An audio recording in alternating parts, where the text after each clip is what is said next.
ദുബായിൽ ഇപ്പോൾ ചവറ് പോലെ കിട്ടുന്ന ഒരു സാധനമാണ് 2 വർഷത്തെ പാർട്ട്ണർ വിസ. 5000-ന് 4000-ന് 3500 ദിറംസിന് വരെ പാർട്ട്ണർ വിസ കൊടുക്കാൻ ഒരുപാട് കമ്പനികളുണ്ട്. ഇപ്പോൾ ഇതിൻ്റെ സത്യാവസ്ഥ അറിയാതെ പല ചാനലുകളും പല വ്ളോഗേഴ്സും ഈ ഒരു കാര്യത്തെ പ്രൊമോട്ടും ചെയ്യുന്നുണ്ട്. നമുക്ക് എങ്ങനെയാണ് ഒരു പാർട്ട്ണർ വിസ 2 വർഷത്തെ ഈ ഒരു പ്രൈസിന് കിട്ടുന്നതെന്ന് നോക്കിയാലോ.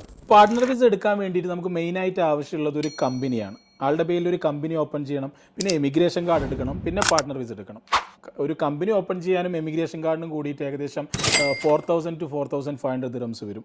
പിന്നെ പാർട്ട്ണർ വിസ ഇൻസൈഡ് കൺട്രി ആണെങ്കിൽ 3000 ദിറംസ് വരും. അപ്പോൾ ഇത്രയും കോസ്റ്റ് വരുന്ന ഒരു സാധനം വെറും 5000 ദിറംസിന് എങ്ങനെ കൊടുക്കാൻ പറ്റുക? അപ്പോൾ സിമ്പിളായി പറഞ്ഞു കഴിഞ്ഞാൽ നിങ്ങളുടെ പേരിൽ ഒരു കമ്പനി ഓപ്പൺ ആവുന്നു, 1-2 അഡീഷണൽ പാർട്ട്നേഴ്സ് അതിൽ ആഡ് ആവുന്നു, പിന്നെ നിങ്ങൾ അറിയാത്ത ഒരുപാട് എംപ്ലോയീസിന് അതിൽ ഹയർ ചെയ്യപ്പെടും. അപ്പോൾ നിങ്ങളുടെ പേരിൽ ഒരു കമ്പനി 1 വർഷത്തോളം ഇങ്ങനെ റണ്ണായിക്കൊണ്ടിരിക്കും. അപ്പോൾ ഒരു പാർട്ട്ണർ വിസ എന്ന് കേൾക്കുമ്പോൾ അതിൻ്റെ പ്രൊമോഷനാണ്, ഓഫറാണ് എന്ന് കേൾക്കുന്ന സമയത്ത് ഓടിച്ചെന്ന് എടുക്കാതെ